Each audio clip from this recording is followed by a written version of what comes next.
Hello everyone, welcome again on your YouTube channel Taming Physics. Students, आज हम लोग particle के काइनेमेटिक्स पे डिस्कशन करेंगे। यानी एक पार्टिकल या पॉइंट मास मूव कर रहा है तो उसका मोशन प्योर रोटेशनल मोशन है या प्योर ट्रांसलेशनल मोशन है या rotational as well as translational motion है। इसी को आगे कंटिन्यू करते हुए हम एक रिजिड बॉडी के pure translational motion, pure rotational motion और translational as well as rotational motion को डिस्कस करेंगे, लेकिन वो अगले लेक्चर में होगा। अब पार्टिकल के और रिजिड बॉडी के मोशन में बेसिक डिफरेंस है, तो आज हम लोग पार्टिकल के मोशन के बारे में डिस्कस करेंगे।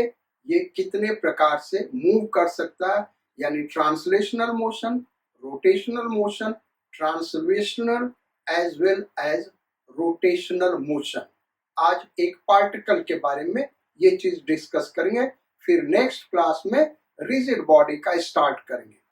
ये सारे जो अब आगे हम लेक्चर दे रहे हैं ये नीट या JEE एडवांस लेवल या मेंस लेवल के सिलेबस में है। 11th के स्टूडेंट जो हायर लेवल के चीजों को सीखना चाहते हैं इन लेक्चर्स को देख सकते हैं, अदरवाइज CBSE का रोटेशनल मोशन ऑलरेडी कंप्लीट हो चुका है। सो motion of a point mass, rotational motion, pure rotational motion, pure rotational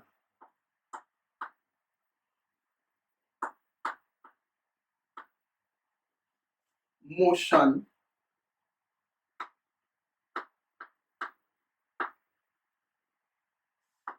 of a point mass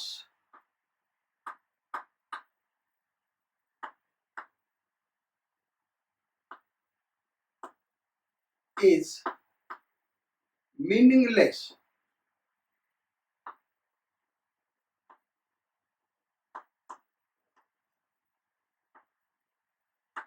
यानी कोई पॉइंट मास है या पार्टिकल है, उसका प्योर रोटेशनल मोशन का कोई मीनिंग नहीं होता है, उसका प्योर रोटेशनल मोशन हो ही नहीं सकता बिना ट्रांसलेशनल मोशन के।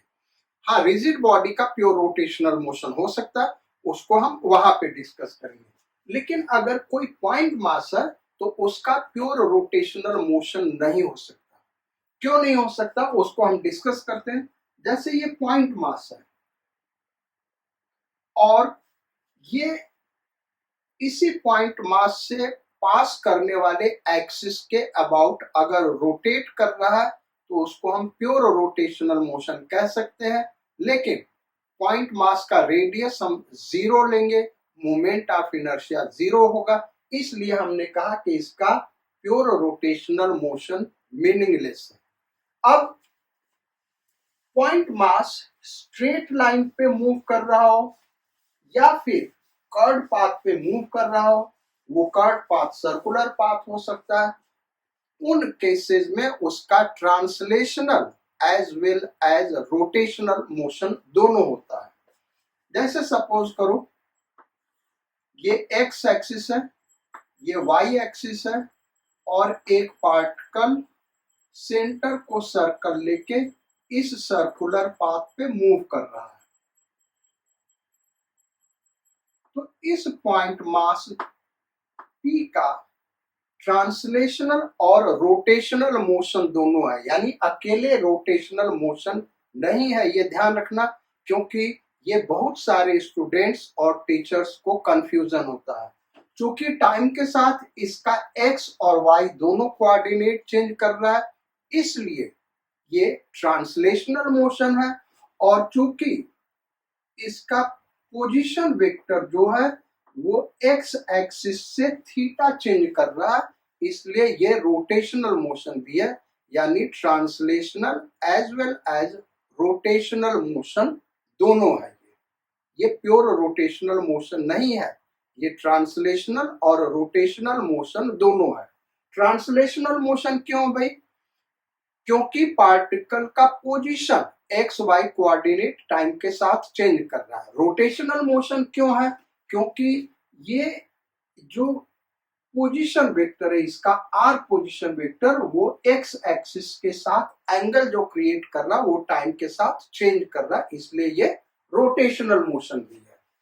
अब सपोज कर लो कोई पार्टिकल कर्व पाथ पे मूव कर रहा है, ऐसे मूव कर रहा है और ऑब्जर्वर यहां पे है, तो अब इसका जो पोजीशन वेक्टर आर हम देखें और यहां से कोई भी लाइन ड्रॉ कर दे, जैसे ये लाइन हमने ड्रॉ कर दिया, ये एक्स एक्सिस मान लो, तो जब ये एक पोजीशन से दूसरे पोजीशन पे जाएगा तो इसका एक्स वाई कोऑर्डिनेट चेंज कर रहा है, इसलिए ये ट्रांसलेशनल मोशन है। और ये जो पोजीशन वेक्टर है एक्स एक्सिस या वाई एक्सिस, जो भी एक्सिस ले लो, उसके साथ एंगल इसका टाइम के साथ चेंज हो रहा है, इसलिए ये रोटेशनल मोशन भी है। नेक्स्ट एग्जांपल लेते हैं। कोई भी कर्व पाथ हो, पार्टिकल इस तरीके से मूव कर रहा है और ऑब्जर्वर यहां पे है। ऑब्जर्वर यहां पे यानी ये ओरिजिन है, यही हम एक्स और वाई और जेड एक्सिस इसके परपेंडिकुलर ड्रॉ कर सकते हैं। अब किसी इंस्टेंट पे इसका पोजीशन वेक्टर ये है, एंगल थीटा, और ये आर, और ये v वेलोसिटी से मूव कर रहा है। इस पाथ में मूव कर रहा है तो टेंजेंट ड्रॉ करेंगे, वही वेलोसिटी का डायरेक्शन होगा। अब जैसे जैसे ये एक पोजीशन से दूसरे पोजीशन पे चेंज करेगा, इसका एक्स और वाई कोऑर्डिनेट चेंज कर रहा है। अगर 3D मोशन ले तो जेड कोऑर्डिनेट भी चेंज कर रहा होगा। और ये एक किसी लाइन, वो एक्स एक्सिस ले या वाई एक्सिस ले, उसके साथ एंगल चेंज हो रहा है, इसका मतलब इसका रोटेशनल मोशन भी है, यानी translational as well as rotational motion है। अब सबसे इंपॉर्टेंट एग्जांपल लेते हैं स्ट्रेट लाइन। अगर पार्टिकल स्ट्रेट लाइन पे मूव कर रहा है तो उसका मोशन कैसा है? एक पार्टिकल स्ट्रेट लाइन पे मूव कर रहा है, वो स्ट्रेट लाइन हमने ऐसे ले लिया,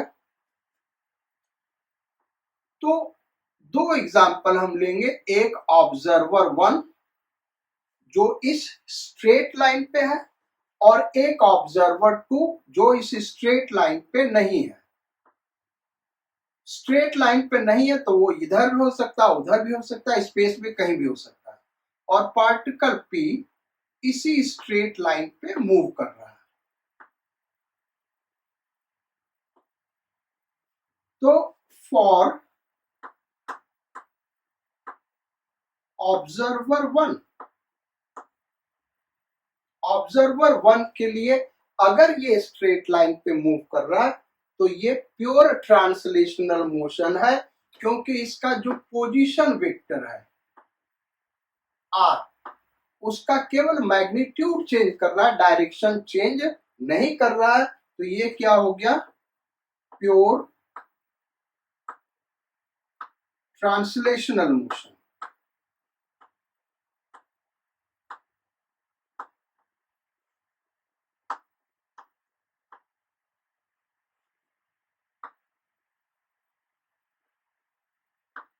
इसके अलावा, यानी इस स्ट्रेट लाइन पे जो ऑब्जर्वर है उसके अलावा कोई भी ऑब्जर्वर लेंगे, जैसे फॉर ऑब्जर्वर 2, ये translational as well as rotational motion है। Translational as well as rotational motion, यानी दोनों मोशन है। यानी पॉइंट मास के केस में प्योर ट्रांसलेशनल मोशन तो हो सकता है। कब होगा? जब पार्टिकल स्ट्रेट लाइन पे मूव कर रहा हो और ऑब्जर्वर उसी स्ट्रेट लाइन पे हो, तो प्योर ट्रांसलेशनल मोशन होगा। उसके अलावा आप कोई भी केस लेंगे तो पॉइंट मास का या पार्टिकल का translational as well as rotational motion होगा, यानी पॉइंट मास के लिए प्योर रोटेशनल मोशन मीनिंगलेस है।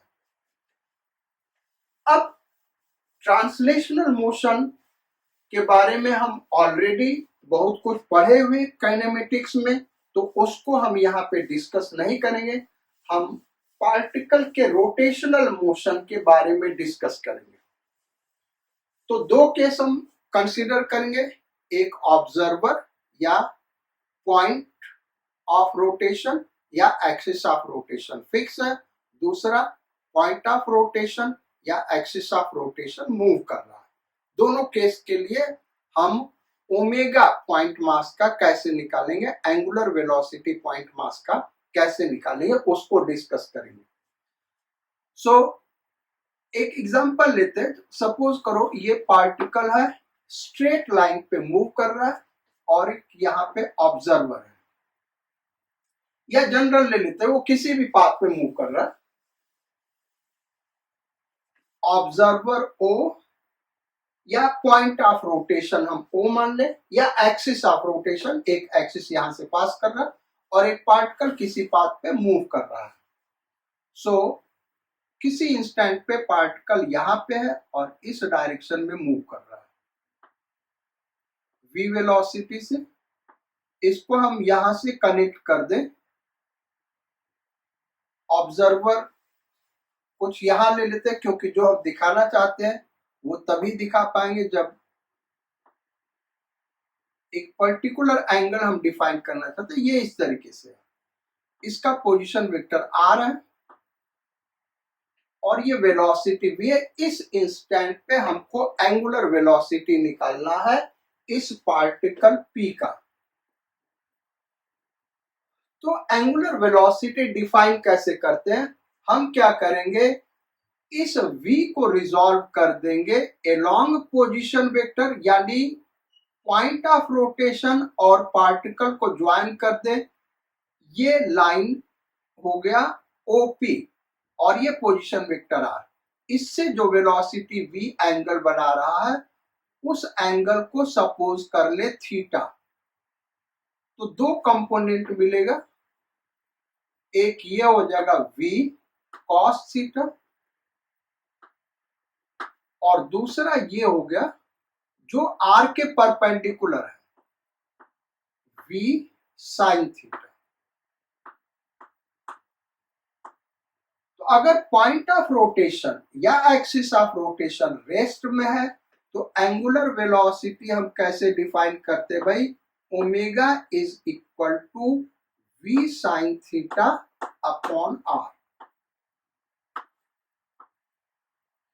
v sin थीटा का मतलब क्या हुआ कि वो कंपोनेंट जो r के परपेंडिकुलर, वेलोसिटी का वो कंपोनेंट जो r के परपेंडिकुलर है वो हम ले लेंगे यहाँ पे, और r क्या है, डिस्टेंस OP, यानी एंगुलर वेलोसिटी हम ऐसे डिफाइन कर सकते हैं, angular velocity of point P with respect to fixed point O, with respect to fixed point O या फिक्स्ड एक्सिस O से जो पास कर रहा है, is equal to perpendicular velocity of P,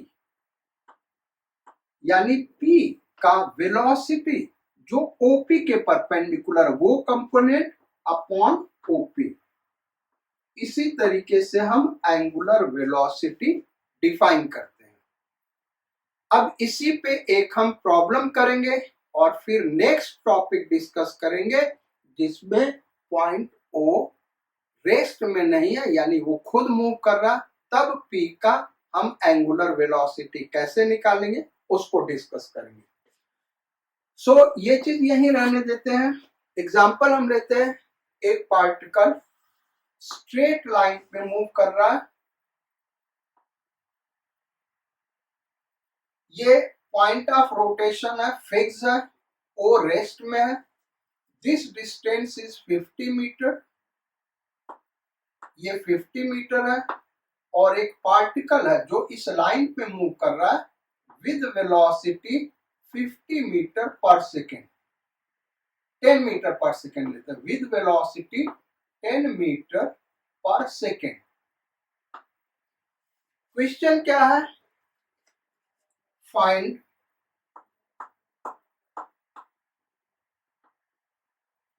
first question, angular velocity of P with respect to O. Second question, angular acceleration of P with respect to O. O fix point है, ये ध्यान रखना, क्योंकि हमने ये जो थियोरी डिस्कस किया fix point के लिए ओमेगा का ये डिफिनेशन है, और ओमेगा को डिफरेंशिएट कर देंगे टाइम के साथ तो वो अल्फा मिलेगा। Angular acceleration of P with respect to O at time t पे हमको निकालना है, और angular acceleration of point P with respect to O at time t पे निकालना है। टी इक्वल टू 0 यहां पे, जब पार्टिकल पी यहां पे है तो टी इक्वल टू 0 पे यहां से स्टार्ट करता है, टाइम टी पे इसका एंगुलर वेलोसिटी क्या होगा, और टाइम टी पे इस पॉइंट पी का एंगुलर एक्सेलरेशन क्या होगा विद रिस्पेक्ट टू ओ। बहुत ही बेसिक कॉन्सेप्ट्स आपको यहां सीखने के लिए मिलेगा, इसको हम डिस्कस करते हैं। एंगुलर वेलोसिटी हम दो तरीके से निकालेंगे, और एंगुलर एक्सेलरेशन पॉइंट पी का ओ के रिस्पेक्ट में उसको भी हम दो डिफरेंट तरीके से निकालेंगे। और यहां से जो बेसिक कॉन्सेप्ट आपको सीखने के लिए मिलेगा वो एडवांस लेवल का है, इसको आपने किसी बुक, किसी यूट्यूब चैनल या किसी टीचर से नहीं पढ़ा होगा, स्पेशली एंगुलर एक्सेलरेशन की बात कर रहे हैं। तो एंगुलर वेलोसिटी क्या होगा, सपोज कर लो टाइम टी पे पार्टिकल यहाँ पे, टाइम टी पे पार्टिकल यहाँ पे कांस्टेंट वेलोसिटी 10 मीटर से मूव कर रहा है, 10 मीटर पर सेकेंड होगा। पॉइंट पी यहाँ पे है टाइम टी पे, ये डिस्टेंस हम x सपोज कर लें, और इसको ऐसे हमने मिला दिया, यही वेक्टर r हो गया। इस एंगल को हम थीटा सपोज कर लें। अब एंगुलर वेलोसिटी जो हमने अभी पढ़ा था वो कैसे पढ़ाया था, omega is equal to velocity of P का परपेंडिकुलर कंपोनेंट किसके, इस ओपी के परपेंडिकुलर अपॉन ओपी, यही है एंगुलर वेलोसिटी का फॉर्मूला, यही है। सो इस एंगल को अगर हम थीटा सपोज कर लें तो इसको हमको रिजॉल्व करना होगा, इस वेलोसिटी को इस तरीके से, ये थीटा है, ये 90 माइनस थीटा, और ये 90 होगा क्योंकि ये परपेंडिकुलर कंपोनेंट है, तो ये हो गया थीटा। तो यहां ये क्या आ गया 10 cos थीटा, 10 cos थीटा क्या हो गया भाई 10 cos थीटा, जबकि अभी जो फार्मूला देखा था वहां पे क्या आया था 10 sin थीटा। तो थीटा कौन सा उस पर डिपेंड करेगा, इसलिए हम इसको ऐसे डिफाइन कर रहे हैं, वेलोसिटी ऑफ पार्टिकल पी का परपेंडिकुलर कंपोनेंट, किसके परपेंडिकुलर, ओपी के परपेंडिकुलर अपॉन ओपी। ओपी क्या है आर। अब ये आर क्या होगा, इस राइट एंगल ट्रायंगल में देखें, क्योंकि ये यहाँ पे 90 डिग्री है, तो राइट एंगल ट्रायंगल में अगर हम देखें तो 50 upon r is equal to cos theta, यानी आर इज इक्वल टू क्या हो गया 50 अपॉन कॉस थीटा। तो ये हो गया 50 अपॉन कॉस थीटा, करेंगे तो ये आ जाएगा कॉस स्क्वायर थीटा बाई 5, ये आ गया ओमेगा। इसी को एक और तरीके से हम निकाल रहे हैं, इसी ओमेगा को। ये फर्स्ट मेथड था ओमेगा निकालना। सेकेंड मेथड से ओमेगा निकालते भाई। ओमेगा का सेकेंड मेथड क्या होगा, यहां से यहां का डिस्टेंस हम x सपोज कर ले, तो tan थीटा हम निकाले तो ये आ गया x upon 50 is equal to tan theta, यानी x इज इक्वल टू क्या हो गया 50 tan theta. x is equal to 50 tan theta. अब इस इक्वेशन को टाइम के साथ डिफरेंशिएट कर दें तो dx by dt is equal to 50। अब इसका चेन रूल हम लगाएंगे तो ये आएगा sec square theta d theta by D t. Sec square theta tan theta का डिफरेंशिएशन सेक स्क्वायर थीटा, फिर थीटा का differentiation d theta by D t. अब dx बाई डी टी क्या होगा, v होगा dx बाई डी टी, यानी x जिस rate पे चेंज कर रहा है और x किस रेट पे चेंज कर रहा है 10 मीटर पर सेकेंड। सो ये हो गया 10 is equal to 50 sec square theta d theta by D t हो गया omega. So omega is equal to, यहां से हम देखें तो कॉस स्क्वायर थीटा बाई 5, वही आंसर आ गया जो यहां पे आ रहा। तो ओमेगा को निकालने का हमने दो मेथड बताया।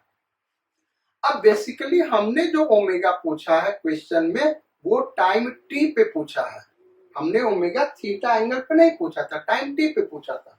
तो उसको हम कैसे फाइंड आउट करेंगे, ये तो चलो ओमेगा हमने निकाल लिया दो मेथड से और सेम आया, लेकिन थीटा के टर्म में आ रहा, टाइम के टर्म में हम कैसे निकालेंगे। तो इसको फाइंड आउट करने के लिए यहां पे हम देखें तो x अपॉन 50, x अपॉन 50 क्या आ रहा भाई tan थीटा, और टाइम t पे x का वैल्यू क्या होगा 10t, विद डिस्प्लेसमेंट ये है ना, और यहां से स्टार्ट कर रहा तो s equal to ut plus half a t square, a 0 है तो ये हो गया 10t। So 10t upon 50 is equal to tan theta, यानी tan theta is equal to t by 5। तो यहां पे एक राइट एंगल ट्रायंगल बना लें, ये थीटा है तो t अपॉन 5, यानी ये वैल्यू हो गया under root t square plus 25। अब हम फाइंड आउट कर सकते हैं। सो ओमेगा टाइम के टर्म में क्या आ जाएगा 1/5 into cos square theta. Cos theta हम देखें तो कॉस थीटा आएगा 5 upon under root t square plus 25, यानी कॉस स्क्वायर थीटा आ गया 25 अपॉन टी स्क्वायर प्लस 25, और कॉस स्क्वायर थीटा का ये वैल्यू पुट कर देंगे तो ये आ जाएगा 25 अपॉन टी स्क्वायर प्लस 25, यानी जो ओमेगा है हमारा उसका वैल्यू हो गया कॉस स्क्वायर थीटा बाई 5, ये थीटा के टर्म में, और हमने टाइम के टर्म में पूछा था तो ये इससे कैंसिल आउट हो जाएगा, यहाँ 5 आ जाएगा। सो 5 अपॉन टी स्क्वायर प्लस 25, ये आंसर हो गया ओमेगा का टाइम के टर्म में। अब हमको अल्फा निकालना है, तो अल्फा निकालते हैं। ओमेगा हमको पता है, तो फर्स्ट हमने कहा था दो मेथड आपको बताइए, तो पहले हम फर्स्ट मेथड से निकालते हैं। फर्स्ट मेथड क्या होगा भाई, ओमेगा इज इक्वल टू, हमने निकाला हुआ cos square theta by 5, cos square theta by 5, तो अल्फा क्या होगा, D omega by D T,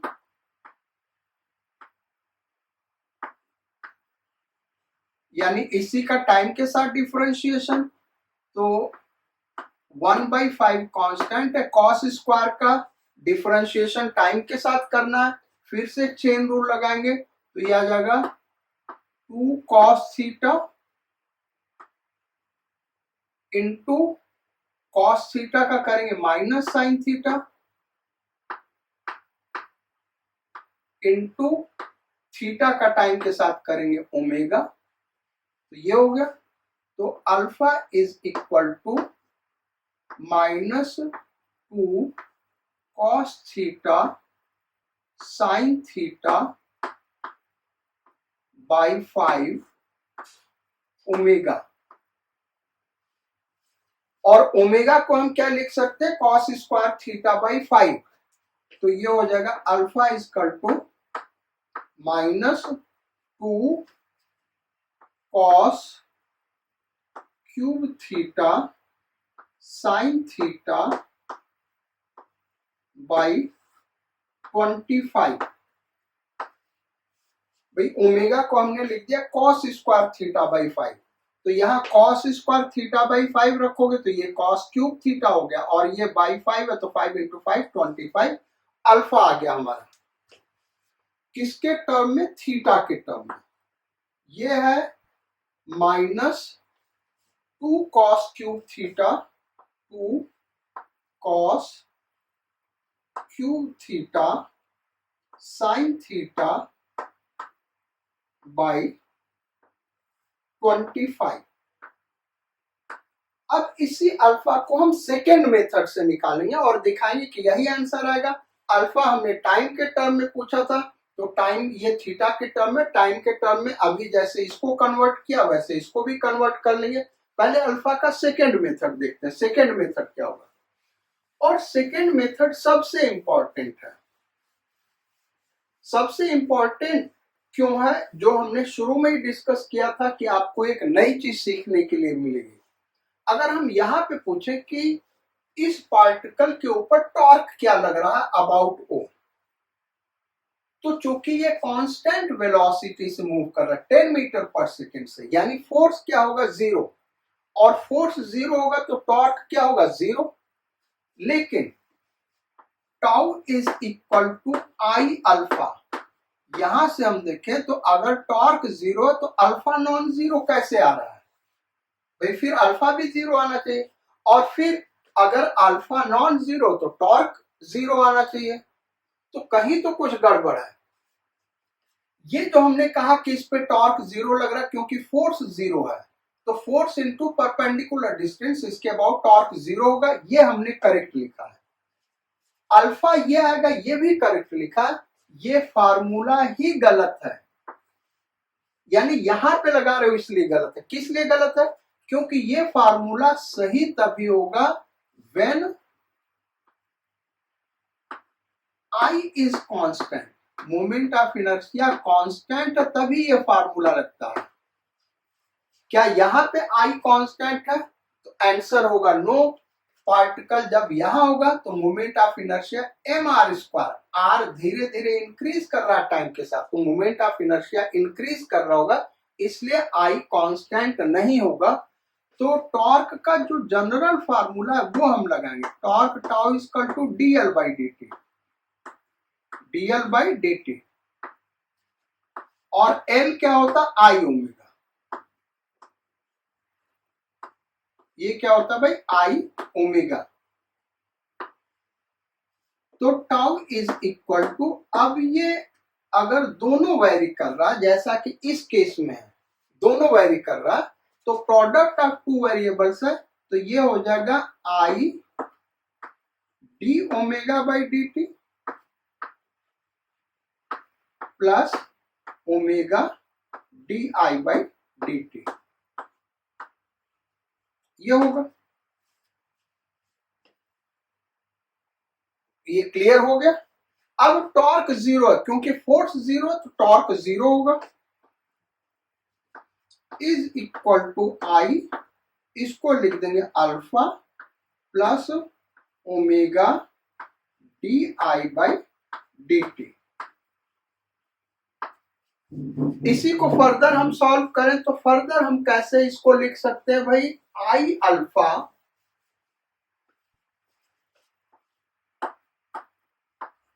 is equal to minus omega d I by D t, और आई क्या होगा, एम आर स्क्वायर, क्योंकि पॉइंट मास है तो मास हम एम सपोज कर लेते हैं, तो यहां पे जब होगा तो मोमेंट ऑफ इनर्शिया क्या होगा, m into this r, m r square alpha is equal to minus omega d by D t of m r square. Further इसको हम सॉल्व करें तो m r square alpha is equal to minus omega, यहां पे m constant बाहर आ गया, d r square by D t, तो पहले आर स्क्वायर का करेंगे 2r, फिर d are by D t, ये हो गया। अब m से m कैंसिल आउट हो गया और एक r से एक r कैंसिल आउट हो गया, तो ये हो गया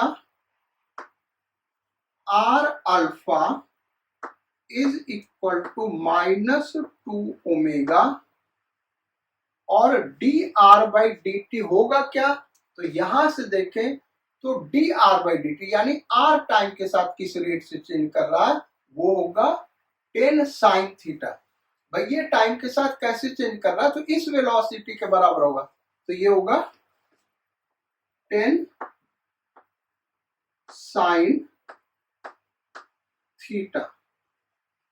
अब r का वैल्यू क्या होगा, तो इसमें हम देखें तो r 50 upon r equal to cos theta. भाई यहां पे आप देखो तो 50 upon r is equal to cos theta,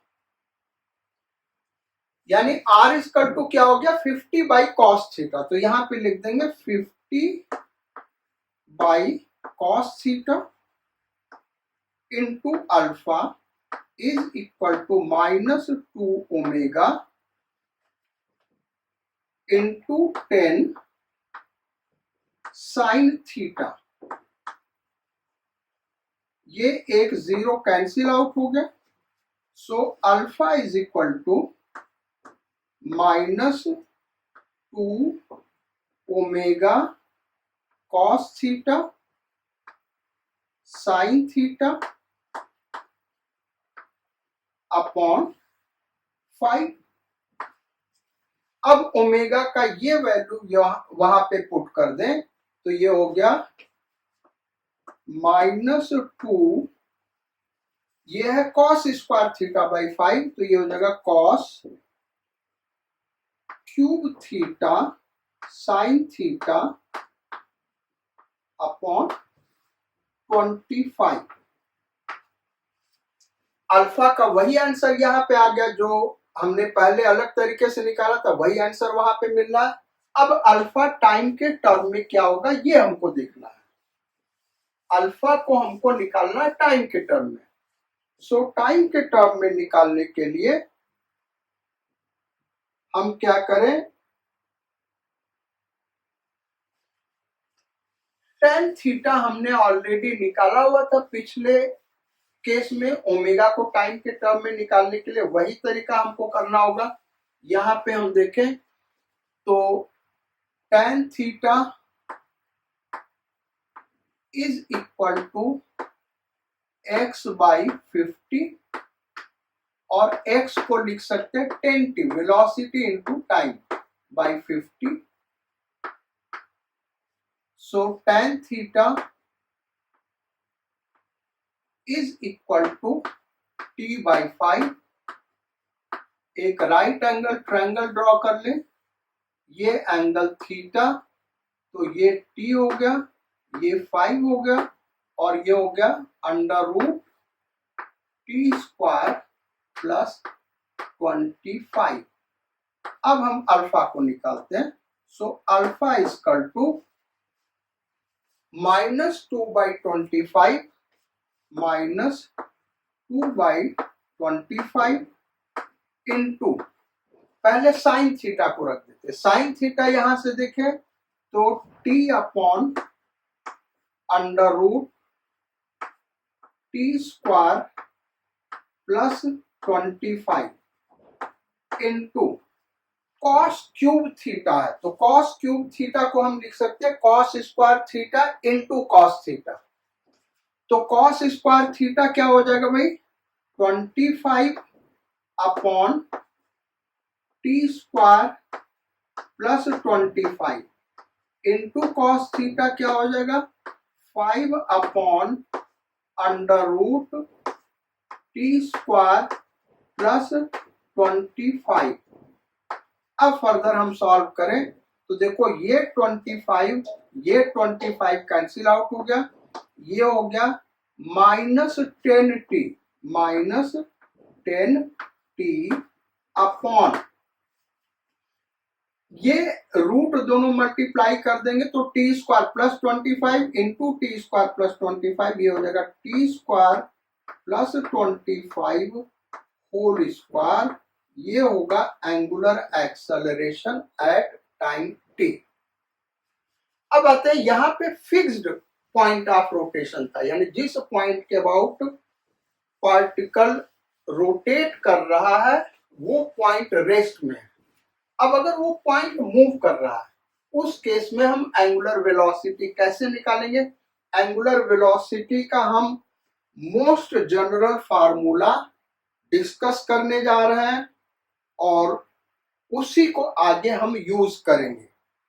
यानी एंगुलर वेलोसिटी का इससे जनरल फार्मूला कोई नहीं है, तो इस फार्मूले को हम डिस्कस करेंगे और फिर इसी पे क्वेश्चंस करेंगे। ये टॉपिक हमारा इस क्लास का लास्ट टॉपिक होगा। सो हम कंसीडर करते हैं दो पार्टिकल P और पार्टिकल Q। इन दोनों को P और Q को हमने जोड़ दिया।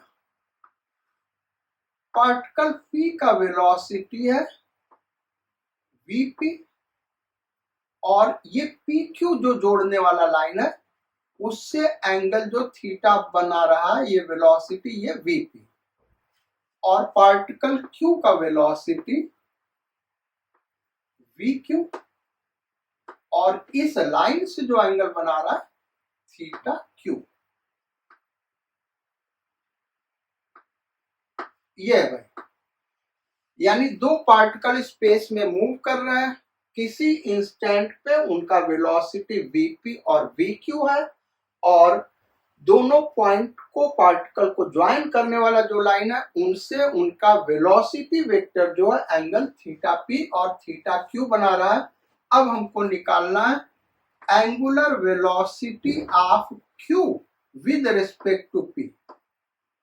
पिछला जो क्वेश्चन करा था उसमें पार्टिकल का हमने एंगुलर वेलोसिटी जो निकाला था पॉइंट O के रिस्पेक्ट में, वहां पे O क्या था, रेस्ट में था। यहाँ पे O रेस्ट, P रेस्ट में नहीं है, ये मूव कर रहा है। तो यहाँ पे एंगुलर वेलोसिटी निकालेंगे कैसे, इसका हम ट्रिक बता रहे हैं। इस वेलोसिटी को इस लाइन के अलोंग और परपेंडिकुलर रिजॉल्व कर लो, तो ये हो गया Vp cos थीटा P और ये वाला वेलोसिटी हो गया Vp sin theta P।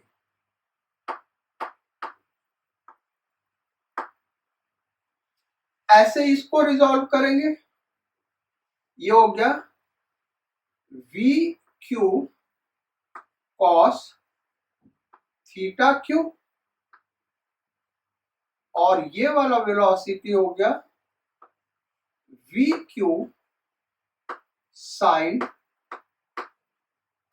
Theta Q. अब angular velocity of Q with respect to P is equal to velocity of Q with respect to p in perpendicular direction of pq upon pq। भाई notations का meaning समझिए। Angular, ये most general formula है angular velocity का।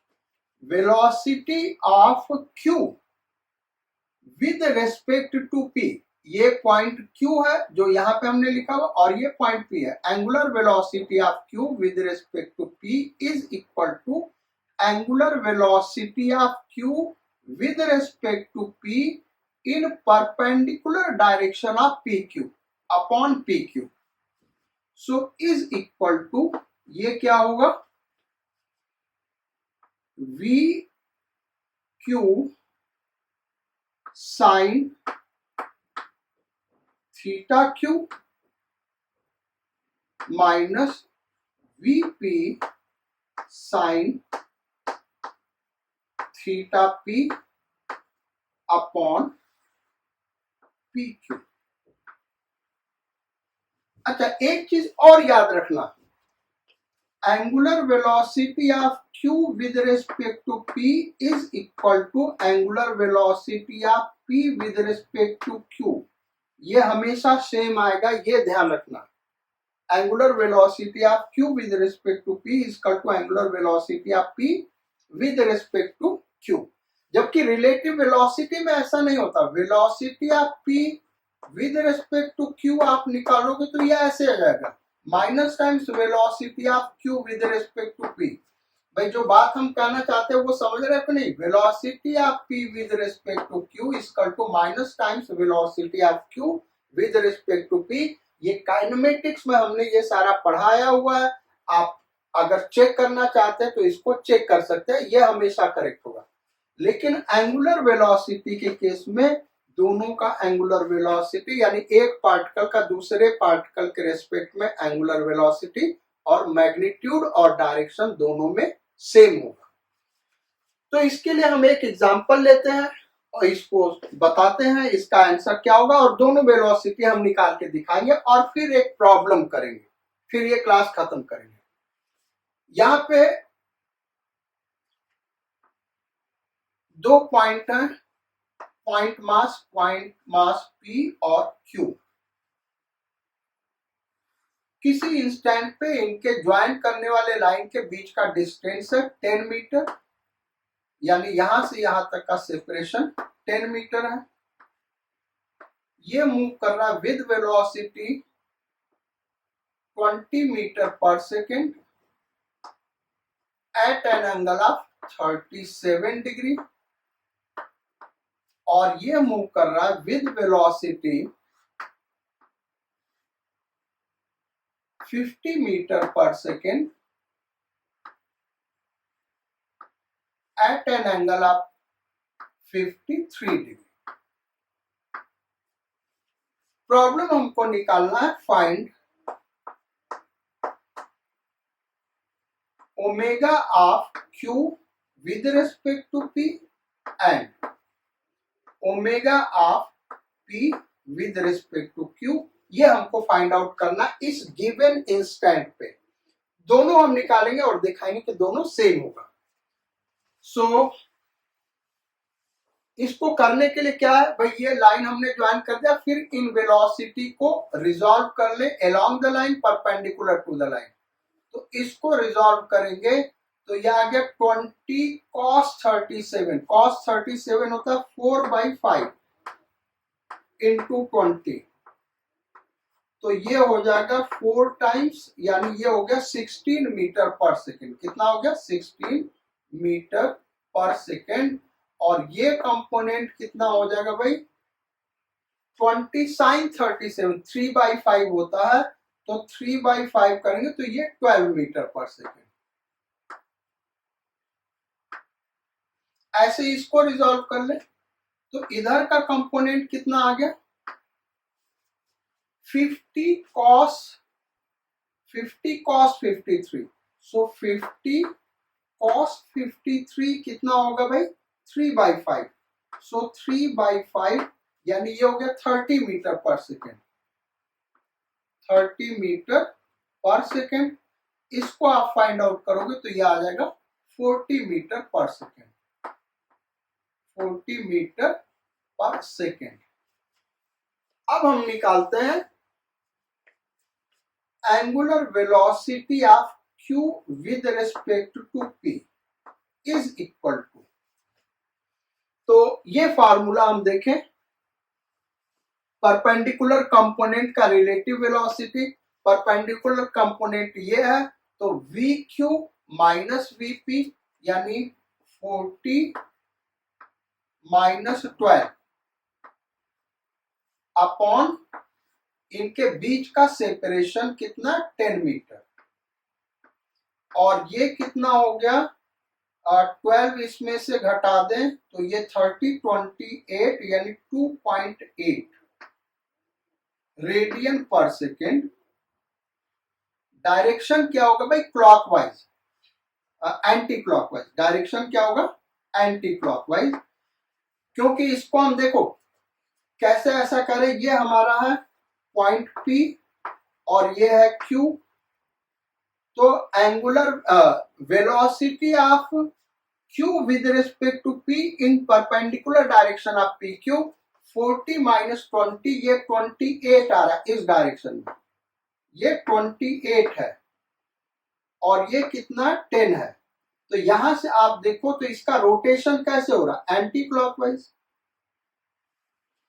अब दूसरा part हम करते हैं,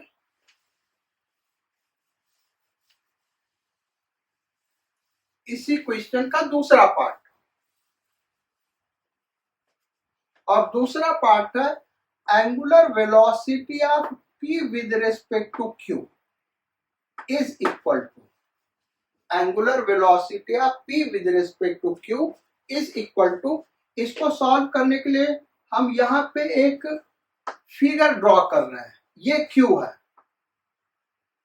और ये p है, तो हमको निकालना क्या होगा वेलोसिटी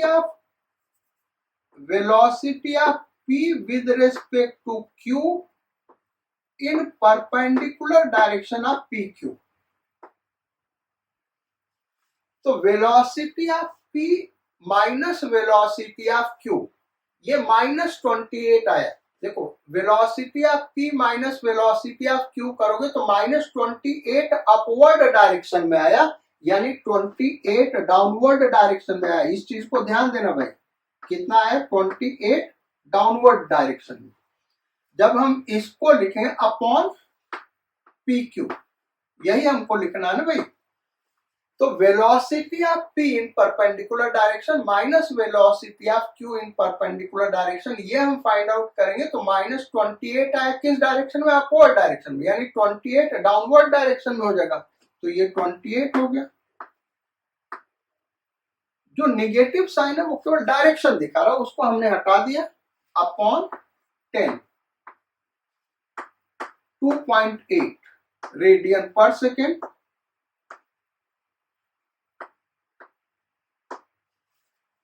डायरेक्शन क्या होगा भाई, यहां से देखो तो ये ऐसे रोटेट कर रहा होगा, ये ऐसे रोटेट कर रहा होगा ना, तो अगेन ये क्या हो गया एंटी क्लॉकवाइज डायरेक्शन, तो यहां से भी एंटी क्लॉकवाइज डायरेक्शन, यानी velocity of q with respect to p is equal to velocity of p with respect to q। Next problem करते हैं,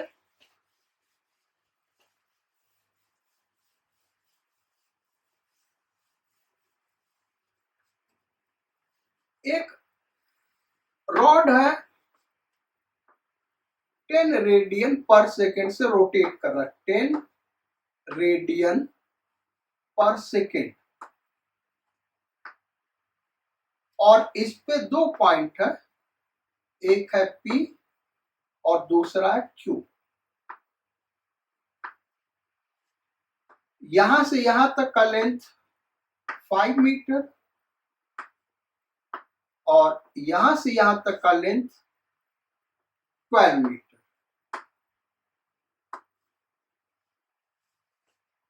हमको फाइंड करना है, find omega of Q with respect to P. हमको ये निकालना omega of Q with respect to P क्या होगा, ये हमको निकालना। तो यहां पे देखें तो इसका वेलोसिटी क्या हो जाएगा भाई, ओमेगा आर यानी 50 मीटर पर सेकेंड, और इसका वेलोसिटी क्या हो जाएगा ओमेगा इंटू आर यानी 120 metre per second.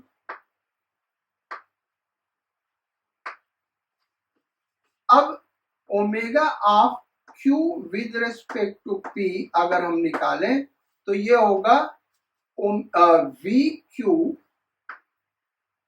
P in perpendicular direction of P Q upon P Q is equal to, तो ये हो जाएगा परपेंडिकुलर डायरेक्शन में इसका वेलोसिटी 120 माइनस 50 70 अपॉन पी क्यू, ये पी है ये क्यू है, तो पी क्यू क्या होगा 12 माइनस 5 7, इट इज 10 रेडियन पर सेकेंड।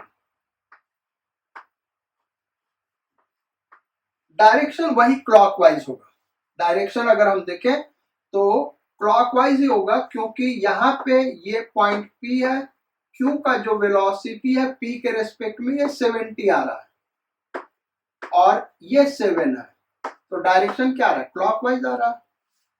यानी जो रॉड का एंगुलर वेलोसिटी है, जो बॉडी का एंगुलर वेलोसिटी वही Q का P के रेस्पेक्ट में होगा। अब P का Q के रेस्पेक्ट में अगर हमको निकालना है, देखो वही आएगा angular velocity of P with respect to Q is equal to velocity of P with respect to Q in perpendicular direction of PQ upon PQ। Figure इसका ड्रॉ कर ले, Q के रेस्पेक्ट में निकालना एंगुलर वेलोसिटी। अब velocity of P with respect to क्या है -70, किस डायरेक्शन में अपवर्ड डायरेक्शन में, यानी 70 डाउनवर्ड डायरेक्शन हो गया और ये 7 मीटर है, डायरेक्शन ऐसे होगा, तो ये अगेन आ गया 10 रेडियन पर सेकेंड। अच्छा, अब यहां से एक बड़ा इंपॉर्टेंट पॉइंट आपको मिल रहा है, रिजिड बॉडी के केस में जो बॉडी का एंगुलर वेलोसिटी होता है वही बॉडी के ऊपर किसी भी पॉइंट का एंगुलर वेलोसिटी किसी दूसरे पॉइंट के रेस्पेक्ट में होता है। यानी हम कहना क्या चाहते हैं, ये एक बॉडी है और ये इस पॉइंट के अबाउट एंगुलर वेलोसिटी ओमेगा से रोटेट कर रहा है, तो इसके ऊपर कोई भी दो पॉइंट ले लो P Q, तो angular velocity of P with respect to Q is equal to angular velocity of Q with respect to P is equal to angular velocity of body। Rigid body के angular velocity का ये definition है। किसी भी rigid body का angular velocity क्या होगा, उसके ऊपर दो पॉइंट ले लें और किसी भी एक पॉइंट का दूसरे पॉइंट के रेस्पेक्ट में एंगुलर वेलोसिटी निकाल लें, वही बॉडी का एंगुलर वेलोसिटी होगा। और यहाँ पे हमने बॉडी का एंगुलर वेलोसिटी, यहाँ पे बॉडी रॉड है 10 दिया था, आप देखो रिलेटिव एंगुलर वेलोसिटी एक पॉइंट का दूसरे पॉइंट के रेस्पेक्ट में क्या आ रहा 10 आ रहा है। ये ध्यान रखना, अगर ये वेलोसिटी अपोजिट डायरेक्शन में है तो वी क्यू माइनस वीपी करोगे बेटा तो वो प्लस हो जाएगा। जैसे एक सिचुएशन हम आपको दिखा रहे हैं, एक सिचुएशन और दिखा दे रहा और वहां पे भी ये आंसर आएगा। ये रॉड है, अपने सेंटर ऑफ मास के अबाउट रोटेट कर रहा है 10 रेडियन पर सेकेंड से। ये यहां से यहां 5 मीटर, ये यहां से यहां 5 मीटर। ये पॉइंट P ले लिया, ये पॉइंट Q ले लिया। अब angular velocity of p with respect to q is equal to angular velocity of q with respect to p, ये बॉडी के ही एंगुलर वेलोसिटी के बराबर होगा, यानी 10 रेडियन पर सेकेंड। किस डायरेक्शन में? एंटी क्लॉकवाइज डायरेक्शन में, जो ये है। निकालना चाहते हो तो निकाल के देख लो। Angular velocity of p with respect to q is equal to velocity of p with respect to q in perpendicular direction of pq upon pq, यही होगा ना। अब इसको हम ड्रॉ करें, ऐसे लाइन ले लिया, एंगुलर वेलोसिटी ऑफ p निकालना विद रेस्पेक्ट टू q, तो velocity of p with respect to q, इसका वेलोसिटी देखें तो ये क्या है 50 अपवर्ड, और इसका वेलोसिटी क्या होगा 50 डाउनवर्ड। तो velocity of p with respect to q in perpendicular direction क्या होगा? Velocity of p minus velocity of q, इसको पॉजिटिव ले रहे हो तो इसको नेगेटिव लोगे, तो 50 माइनस माइनस 50, ये कितना हो गया 100 हो गया, अपॉन डिस्टेंस कितना हुआ 10 मीटर हुआ, ये तो ये कितना आ गया 10 रेडियन पर सेकेंड। और डायरेक्शन क्या है, यहां से देखो ये ऐसे जा रहा था एंटी क्लॉकवाइज, ये एंटी क्लॉकवाइज आ गया। यही हमको निकालना velocity of q with respect to p। Again हम यही लाइन ड्रॉ कर ले, ये हो गया q और ये हो गया p। अब यहां पे क्या होगा, velocity of q with respect to p is equal to velocity of q with respect to p in perpendicular direction of pq upon pq।